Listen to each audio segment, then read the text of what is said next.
الرحمن الرحیم ایاک نعبد و ایاک نستعین۔ میرے پاکستانیوں، عاصم منیر کی جانب سے پاکستان میں ہارڈ سٹیٹ کا جو تصور فروغ دینے کی کوشش کی جا رہی ہے وہ بالکل غلط ہے۔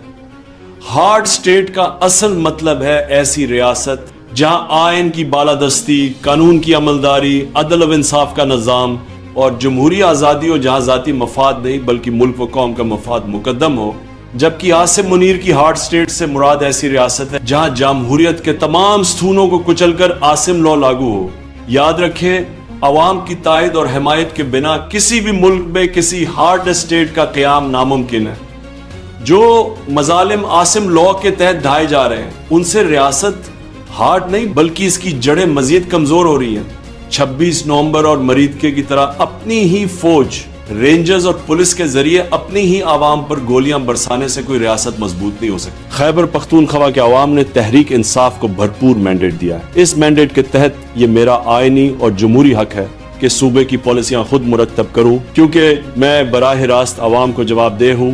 وزیر اعلیٰ خیبر پختونخوا سہیل افریدی کا بھی یہ حق ہے کہ وہ میرے ساتھ مشاورت سے صوبے میں ان پالیسیوں کا نفاذ یقینی بنائیں جن کے لیے عوام نے ہم پر اعتماد کر کے ہمیں ووٹ دیا ہے۔ پاکستان زندہ باد۔